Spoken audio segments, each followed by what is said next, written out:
Pas de soleil, pas de soleil, pas de soleil, da-da-da.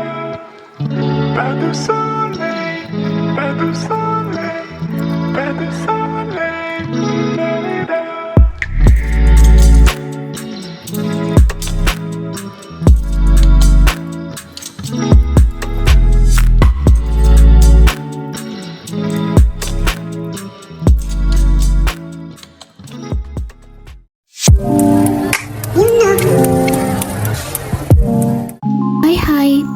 Welcome back to my YouTube channel. මම හිතනවා ඔයාලා වෙනද වගේම ගොඩක් හොඳින් පරිස්සමින් ඉන්න ඇති කියලා.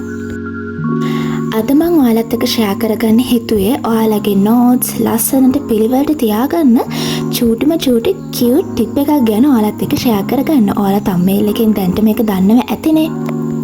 මම සාමාන්‍යයෙන් මගේ notes ලස්සනට පිළිවෙලට තියාගන්න කැමතියි. ඒක මම චූටි කාලේ ඉඳන්ම කරන දෙයක්. එතකොට මට මගේ පාඩම් වැඩ ටික කරන්න පුළුවන් හරිම ආසාවෙන් සතුටින්. ඉතින් මම දැන් යුනිවර්සිටි යන කෙනෙක් වුණත් මගේ notes ලස්සනට පිළිවෙලට තාම මම කන්ඩක්ට් කරගෙන යනවා. ඉතින් ඒකට සමහර වෙලාවට මම චූටි චූටි ස්ටිකර්ස් අලවනවා. ඒ ස්ටිකර්ස් මමම හදාගත්ත ඒවා තමයි මම අලවන්නේ. මම කඩෙන් ගත්ත ඒවා නෙමෙයි යූස් කරන්නේ. ඉතින් හරිම ලේසියෙන් අපිට මේවා ගෙදරදිම කරගන්න පුළුවන්. සල්ලි දීලා ගන්න උවමනාවක් නැහැ. මේ වගේ ලස්සනට පිළිවෙලට වැඩ කරන්න කැමති කෙනෙක්ට මේ වීඩියෝ එක බලලා පොඩි අයිඩියා එකක් ගන්න පුළුවන්.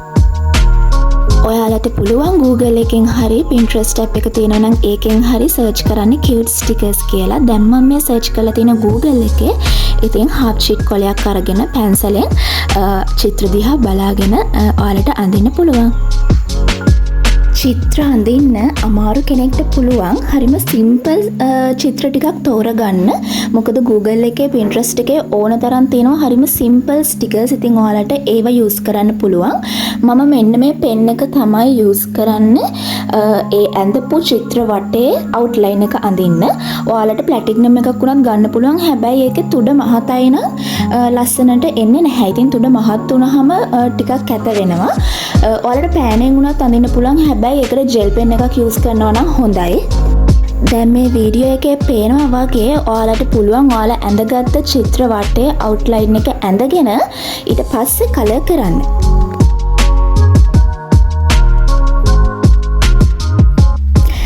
මට ඔයාලට කියන්න බැරි වුණානේ. ඔයාලා ප්ලැටිනම් එකෙන් අවුට්ලයින් ඇඳගත්තට පස්සේ පැන්සල් ඉර ටික මකලා දාන්න නැත්නම් කලර් කරාම ඒක චුට්ටක් ඇතට පේනවා. ඔයාලා ගාව කලර් පෙන්සිල්ස් නැත්තම් ඔයාලට පුළුවන් දියසායම් හරි නැත්තම් ප්ලැටිනම් හරි යූස් කරන්න. චෝක් උනත් කමක් නැහැ. ඒ වුණාට ඊට වඩා පාට පැන්සල් පාවිච්චි කරන එක තමයි හොඳ. මොකද ප්ලැටිනම් මෙහෙම අපි යූස් කරොත් වතුර වැටුනහම ටිකක් ඒක බොඳ වෙන්න බලනවා, විහිදෙනවනේ. ඉතින් ඔයාලට පුළුවන් කලර් පෙන්සිල්ස් යූස් කරන්න. දැන් නම් කලර් පෙන්සිල්ස් මම දන්න විදිහට ගොඩක් ගණන් මේ තියෙන්නේ. මම ඒ විදිහටම ඇඳගත්ත තවත් පින්තූර වගේක්. මේ ටික නම් මම Pinterest එකෙන් බලාගෙන තමයි ඇඳේ. ගෑනු ළමයිගේ පින්තූර ටික. ඒ වගේත් මම දැන් වටේ අවුට්ලයින් එක අඳින ගමන් තමයි ඉන්නේ.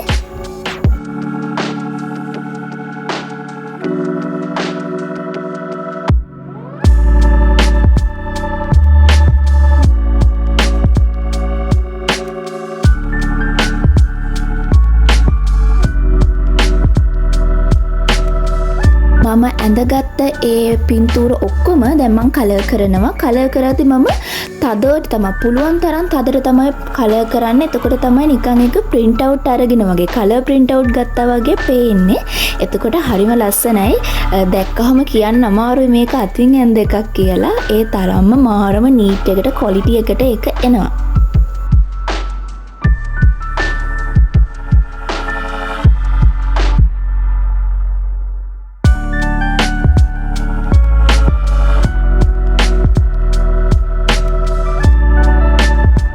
දැන් මේ ඔක්කොම පින්තූර ටික මම කපා ගන්න තමයි යන්නේ.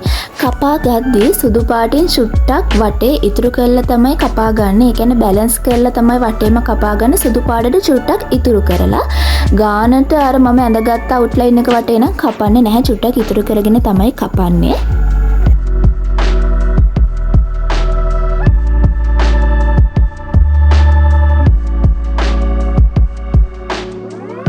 ඔක්කොම පින්තූර ටික දැන් මං කපාගෙන ඉවරයි. ඔයාලට පේනවා ඇතිනේ. ඒක හරිම ලස්සනට පේනවා. අතින් එන්න කියලා හිතන්න බෑ. නිකන් ඇත්තම ස්ටිකර්ස් වගේ. මේවා ස්ටිකර්ස් කිව්වට ඉතින් ඇලවෙන්නේ නැහැ. ගම් ගාලා තමයි යලවන්න ඕනේ. ඒ වුණාට ඉතින් අපිට අපේ පොතක්, අපේ නෝට් එකක්, ඒ වගේම ඔයාලා ජර්නල් යූස් කරනවා නම් ඒ ජර්නල් එකක් උනත් ඩෙකොරේට් කරගන්න යූස් කරන්න පුළුවන්. කඩෙන් ගන්න අවශ්‍යතාවයක් නැහැ. ඔයාලට වෙලාව තියෙනවා නම්, ටයිම් එක තියෙනවා නම් මේ වගේ දෙයක් කරා නම් ඉතින් හොඳයි. මේ තියෙන්නේ ඒ විදිහට මම කලින් හදාගත්ත ස්ටිකර්ස්. මෙතන print out ගත්ත ඒවත් තියෙනවා, මම අතින් ඇඳගත්ත ඒවත් තියෙනවා. ඉතින් ඔයාලගේ කැමැත්ත අනුව තමයි ඒක. ඔයාලට පහසු විදිහක් බලන්න. මම ඉතින් මේ cute stickers use කරනවා මගේ journal එක decorate කරන්න, ඒ වගේම මගේ notes ලස්සනට තියාගන්න. ඉතින් ඔයාලත් ඒ වගේ පිළිවෙලට නීට් එකට වැඩ කරන්න කැමති නම් ඔයාලට මේ වීඩියෝ එක වැදගත් වෙන්න ඇති කියලා මම හිතනවා. ඒ වගේම මගේ channel එක subscribe කරලා නැත්නම් උදව්වක් විදිහට channel එක subscribe කරලා වීඩියෝ වලට like එකක් දාලා දිගටම මාත් එක්ක එකතු වෙලා ඉන්න කියලා මම ඔයාලගෙන් ආදරෙන් ඉල්ලනවා. ඒ වගේම ඔයාලගේ වටින කමෙන්ට් එකත් පහලින් ටයිප් කරන්න. මම හැම එකටම රිප්ලයි කරන්න. තවත් මේ වගේම ලස්සන වීඩියෝ එකකින් මම ඔයාලව ආයෙමත් හම්බ වෙන්න එන්න. එතකල් ඔයාලා පරිස්සමින් සතුටින් ඉන්න. එහෙනම් bye bye.